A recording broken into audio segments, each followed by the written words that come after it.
Mr. Negroponte, welcome to the National Public Radio Service right here in Colombia. This is the biggest broadcasting system in Colombia. Okay, well, thank you for having me. Okay, we want to know a little bit about your agenda right here in Colombia. Of course, you're going to be here at the Feria Libre and that kind of stuff, but we want to know which other people are you going to meet with, or maybe what other places do you want to visit? Well, I'm only here for a very short period, and it was really to talk about electronic books. And now I will meet some ministers and sort of work with my colleague Rodrigo to really try and get Colombia to do one laptop per child for every child in the nation. Not a city, not a state, but the entire nation.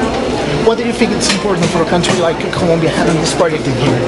Well, it's important because it's the future of the economy, it's the future of everything, because education is at the key, and it's the root of all the solutions to problems. It has been let's say like a slow. You've been here in a slow motion, right? Maybe the project is not growing up as fast as maybe you might want.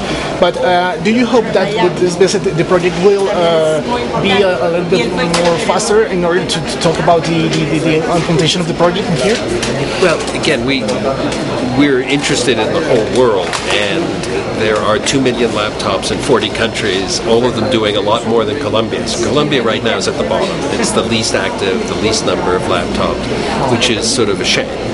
The highest is Uruguay, the second highest is Peru, Rwanda's number 3. So if an African country can be ahead of Colombia, that's not very good news.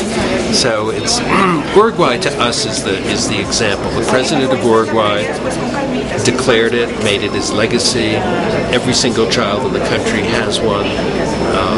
That's a very good model because it's been there now, and so people can see the results. It's not just me talking. You can go look, and the results are quite extraordinary. In Peru, the president made a very interesting decision, and that was to do the remote and rural parts first.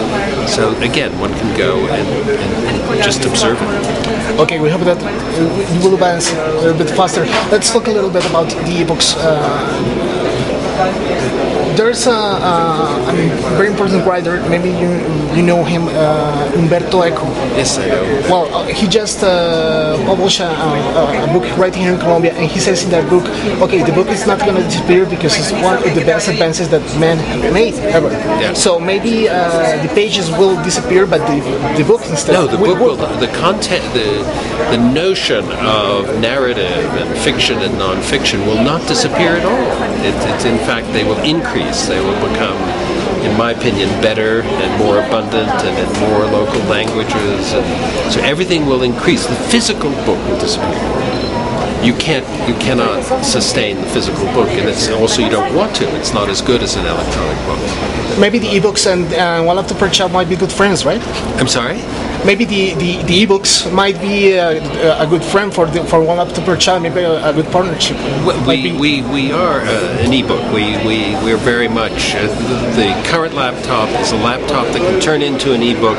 The next generation is an ebook that can turn into a laptop. So we're very tightly connected. 4 minutes, even less than 4 minutes. Thank you very much, sir.